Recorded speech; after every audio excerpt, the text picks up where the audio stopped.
Assalamualaikum warahmatullahi wabarakatuh. Perkenalkan, kami dari kelompok 3 ingin mempresentasikan hasil diskusi kami tentang teknologi pupuk nitrogen, fosfor, dan kalium pada tanah garaman yang ditanami tanaman semusim. Next.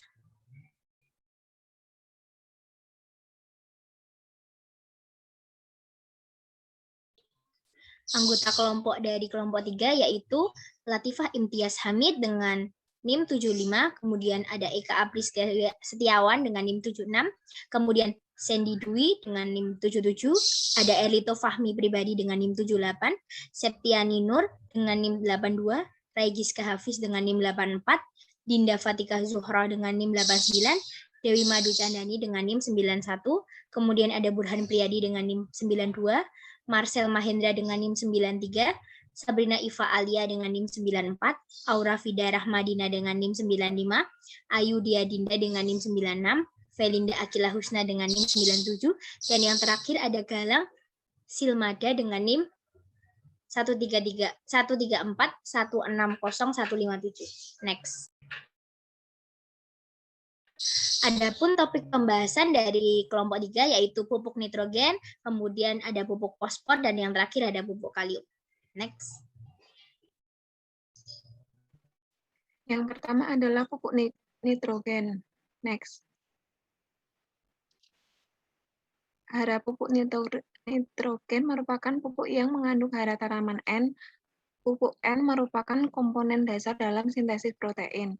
Pupuk N merupakan pupuk yang sangat penting bagi semua tanaman, karena nitrogen merupakan penyusun dari semua senyawa protein.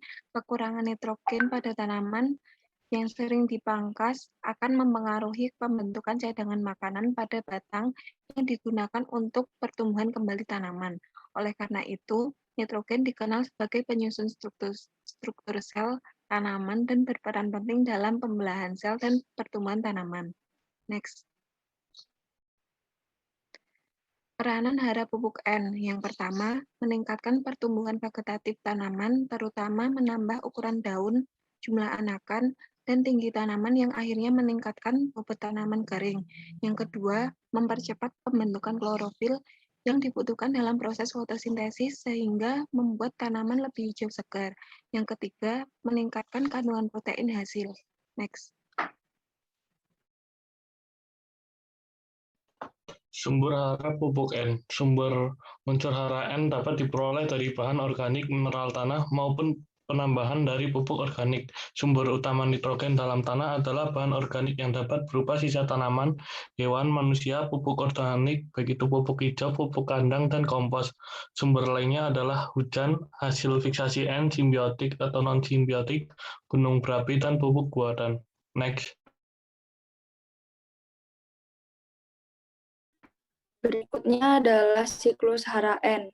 Next. Untuk tahapan dari siklus nitrogen, diantaranya yang pertama adalah fiksasi. Fiksasi adalah proses perubahan nitrogen dari atmosfer yang tidak tersedia menjadi amonia. Kemudian nitrifikasi adalah proses oksidasi biologis amonia dengan oksigen menjadi amonium kemudian nitrit dan diikuti oleh proses oksidasi nitrit menjadi nitrat. Kemudian ada asimilasi adalah proses pembentukan senyawa nitrogen organik. Kemudian, amonifikasi adalah tahapan siklus nitrogen di mana sisa-sisa tanaman serta limbah terurai oleh organisme kemudian menghasilkan amonia. Dan yang terakhir adalah denitrifikasi, ialah proses reduksi nitrat yang berubah menjadi gas nitrogen inert dalam siklus nitrogen. Next.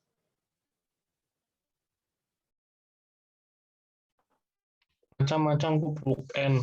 Satu yaitu amonium sulfat atau NH4 2 kali SO4. Pupuk ini dikenal dengan nama Jevapelzureammoniat atau ZA dan sampai sekarang pun masih banyak beredar di masyarakat. Umumnya berupa kristal putih dan hampir seluruhnya larut air. Yang kedua adalah anhidrous amonia atau NH3. Pupuk ini berkadar N 35%, mudah diserap akar tanaman, mudah menarik air, tetapi mudah terbakar jika dicampur bahan organik.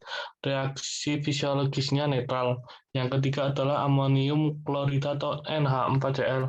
Amonium klorida merupakan pupuk dengan kandungan N 24%, reaksi kimianya agak asam. Yang terakhir adalah amonium nitrat atau NH4NO3. Pupuk ini berkadar N35%, mudah diserap akar tanaman, mudah menarik air, tetapi mudah terbakar jika tercampur bahan organik. Next. Yang pertama ada gunakan pupuk kompos. Kompos adalah benda organik yang telah membusuk atau teruraikan. Tumpukan kompos biasanya mengandung berbagai nutrisi yang menguntungkan tanaman, termasuk kalium, fosfor, dan nitrogen. Terkait nitrogen, bakteri di dalam kompos memecah zat menjadi amonium, yang kemudian diubah bakteri lain menjadi nitrat sehingga dapat diserap oleh akar-akar tumbuhan. Kompos terdiri dari banyak bahan kaya nitrogen, termasuk sayuran hijau, sayuran lain, dan buah lembab yang memasok banyak nitrogen ke tanah yang dipupuki. Kedua, tambahkan bubuk kopi yang dikomposkan. Bubuk kopi mengandung volume nitrogen sebanyak 2%, dan termasuk tinggi untuk bahan yang mengandung nitrogen. Pakai kotoran yang telah dikomposkan. Kotoran domba dan sapi paling banyak mengandung nitrogen. Diikuti oleh kotoran unggas dan sapi perah. Kotoran kuda juga mengandung nitrogen, tetapi konsentrasinya jauh lebih rendah dari kotoran hewan lain. Kotoran hewan yang dikompos lebih baik digunakan karena bakteri telah mulai memecah nitrogen ke bentuk yang dapat diserap tanaman. Selanjutnya adalah aplikasi pupuk N pada tanah garaman yang ditanami tanaman semusim. Dalam pengaplikasian pupuk N pada tanah garaman dapat dilakukan salah satunya dengan perlakuan mencampurkan tanah dengan pupuk kompos yang sudah bercampur dengan bahan lain, misalnya arang sekam, dedak, dan bubuk gergaji. Lalu dibiarkan selama kurang lebih 3 hari, kemudian diberi air hingga kapasitas lapang, di mana air sebagai faktor pembatas sudah dalam keadaan tercukupi. Setelah itu diberikan perlakuan selanjutnya, yakni dengan memberikan sulfur yaitu dalam bentuk pupuk ZA atau amonium sulfat yang ditebarkan ke tanah, di mana pupuk ZA ini mengandung nitrogen 21% dan sulfur 24%. Sehingga untuk menyetarakan kadar nitrogen agar tidak menjadi perlakuan, maka pupuk nitrogen dalam bentuk pupuk urea diberi sebagai pupuk dasar dengan dosis menyesuaikan dengan taraf pemberian pupuk sulfur atau ZA. Next.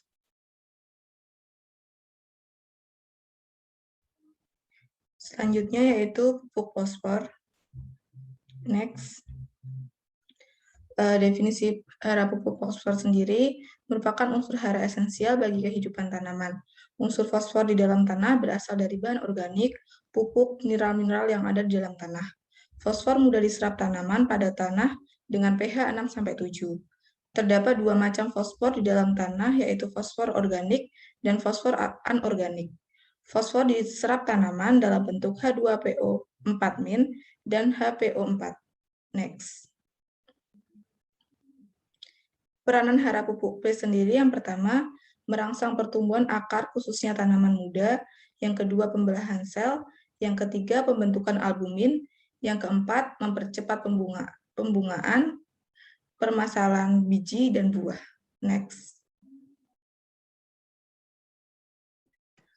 Sumber hara pupuk fosfor yang pertama dari pelapukan batuan beku dan batuan sedimen yang mengandung mineral P tinggi, contohnya seperti apatit, dengan kadar P2O5 15 hingga 30%. Yang kedua adalah guano, yang merupakan timbunan kotoran burung laut dan timbunan kotoran kelelawar, kadang-kadang berarti timbunan kotoran mamalia laut seperti anjing laut dan singa laut. Yang ketiga, pupuk.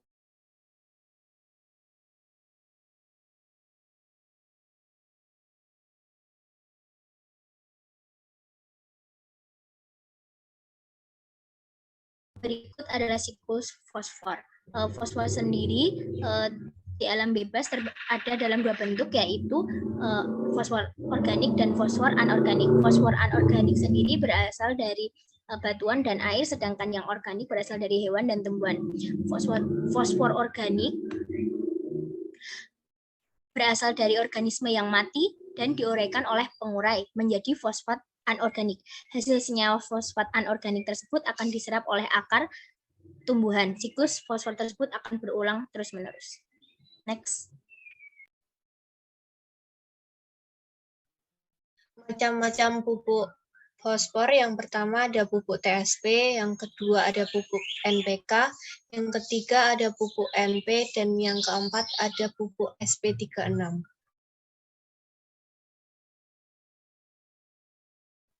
Selanjutnya, pembuatan pupuk B. Cara pembuatan pupuk B atau fosfat digunakan metode asidulasi atau pengasaman fosfat. Asidulasi merupakan metode atau cara meningkatkan efektivitas fosfat alam sebagai pupuk dengan cara meningkatkan sifat kelarutan fosfat alam melalui pengasaman dan pengasaman sebagian.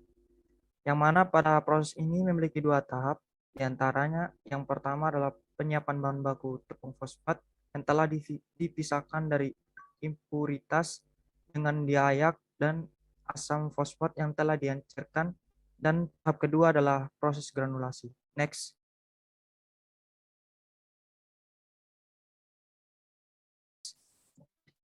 Yang selanjutnya ada pengaplikasian pupuk fosfor pada tanaman semusim berupa kedelai di tanah garaman. Tanah garaman juga disebut tanah salin, yaitu tanah yang mempunyai kadar garam netral larut dalam air, sehingga dapat membantu pertumbuhan kebanyakan tanaman. Tanaman kedelai pada umumnya dapat beradaptasi terhadap berbagai jenis tanah. Tanaman ini peka terhadap kondisi salin dengan toleransi pH yang baik sebagai syarat tumbuh, yaitu antara 5,8 sampai 7. Namun, pada tanah dengan pH 4,5 pun kedelai masih dapat tumbuh dengan baik. Bahan yang digunakan dalam pengaplikasian ini yaitu berupa bubuk TSP sebagai sumber fosfat. Percobaan ini dilakukan menggunakan rancangan acak kelompok atau RAK. Pupuk fosfat terdiri dari 4 taraf, yaitu yang pertama ada 0 gram per plot, yang kedua 16 gram per plot, yang ketiga 32 gram per plot, dan yang terakhir 48 gram per plot. Hasil percobaan menunjukkan bahwa perlakuan pupuk fosfat berpengaruh nyata terhadap jumlah cabang produktif, produksi biji per plot, dan bobot kering 100 biji, serta berpengaruh tidak nyata terhadap tinggi tanaman kacang kedelai.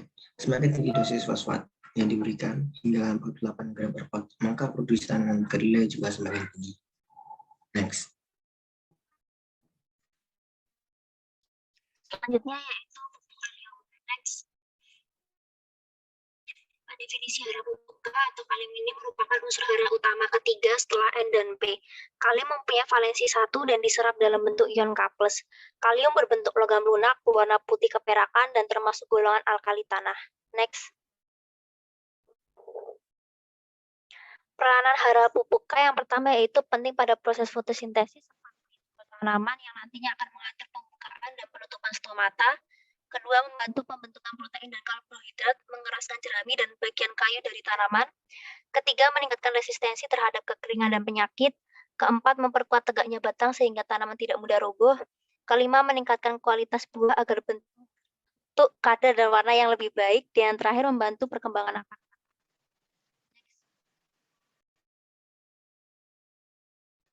Selanjutnya adalah sumber hara K. Hara kalium ini bisa didapatkan dari bahan mineral berupa feldspar, mika, maupun liat. Kemudian bisa juga dari sisa-sisa tanaman dan jasa keramik. Lalu ada abu juga bisa berasal dari abu tanaman seperti abu kayu, abu ampas tebu, dan abu sabut kelapa. Next. Macam-macam pupuk kalium yaitu adalah KCl, kalium nitrat, dan ZK. Next. Pupuk KCl memiliki kadar K2O sebanyak 60 hingga 62%, berbentuk butiran kecil-kecil, kemudian berwarna putih hingga kemerah-merahan. Namun kelemahan pupuk ini yaitu kadar Cl yang tinggi dapat menyebabkan tanah menjadi masam dan menghambat penyerapan unsur hara makro seperti N dan P. Selanjutnya adalah pupuk kalium nitrat atau KNO3. KNO3 merupakan suatu senyawa garam yang disusun oleh kation K+ dan anion NO3-. Kadar K2O ini di sini cukup tinggi, yaitu sebesar 44% dan kadar N sekitar 13%.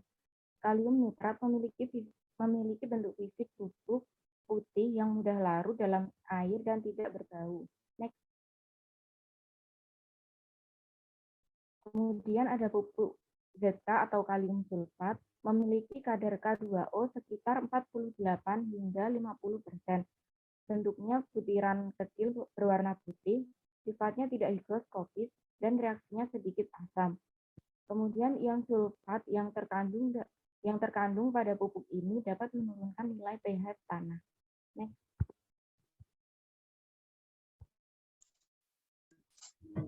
Baik, selanjutnya adalah siklus kalium. Next. Unsur kalium dapat berasal dari bahan organik seperti serasah tanaman, pupuk, dan kotoran hewan.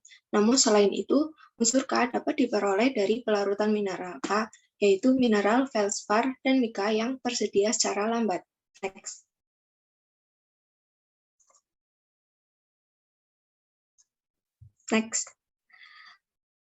Proses tersebut berawal dari pelapukan mineral feldspar dan mika yang membentuk mineral lempung sekunder, yang pada awalnya K tidak tersedia menjadi K tersedia akibat adanya reaksi pelepasan.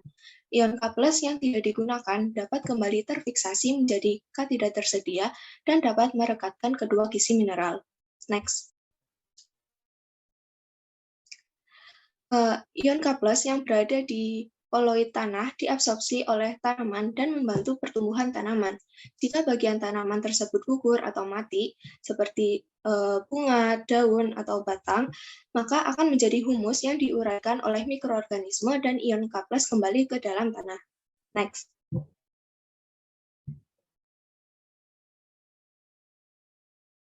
Unsur K dapat mengalami kehilangan seperti karena leaching, runoff, erosi, dan kegiatan pemanenan. Next.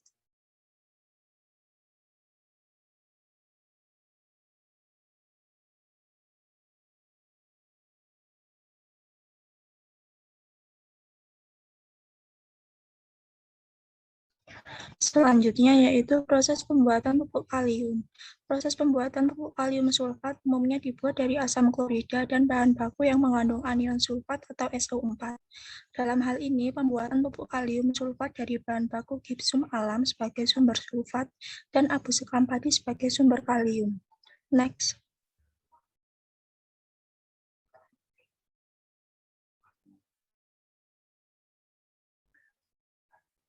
Gipsum dan abu sekam padi dilakukan perlakuan awal yang meliputi penggilingan gipsum dan penyeragaman ukuran partikel dengan pengayakan. Abu sekam padi dan gipsum halus yang berukuran partikel 80-100 mes ditimbang sebanyak 100 gram. Kedua bahan baku utama tersebut dimasukkan ke dalam reaktor tangki berpengaduk dan ditambahkan air sebagai pelarut sebanyak 1 liter. Selama proses pembuatan diatur kecepatan putaran pengaduk, temperatur, dan waktu operasi sesuai dengan variasi yang digunakan. Next.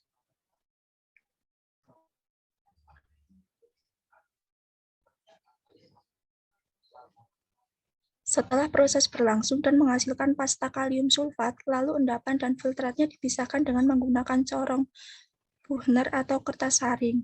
Endapan yang diperoleh selanjutnya diekstraksi dengan air suling panas.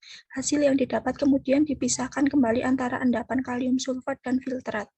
Pupuk kalium sulfat yang dihasilkan kemudian dianalisis untuk mengetahui kadar kalium dan sulfatnya. Sementara filtratnya digunakan lagi sebagai umpan yang digabungkan dengan filtrat hasil pemisahan dari pasta kalium sulfat. Next. Kemudian ada aplikasi kalium pada tanah sekali garaman yang ditanami tanaman semusim. Secara umum pemupukan kalium yang tinggi pada tanaman bawang merah memberikan hasil yang tinggi pada total hasil tanaman. Menurut penelitian dari Syukur dan Arsono pada tahun 2008, pada lahan pasir pantai menunjukkan pupuk NPK meningkatkan kesuburan kimia tanah secara nyata dan memperoleh dosis 300 kg per hektar sebagai dosis terbaik. Next. Dan yang terakhir yaitu hasil penelitian dari Kaya et al.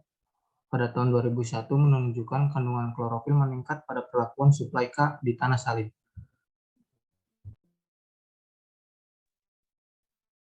Sekian presentasi dari kelompok kami 3. Terima kasih. Jika ada salah mohon dimaafkan. Wassalamualaikum warahmatullahi wabarakatuh.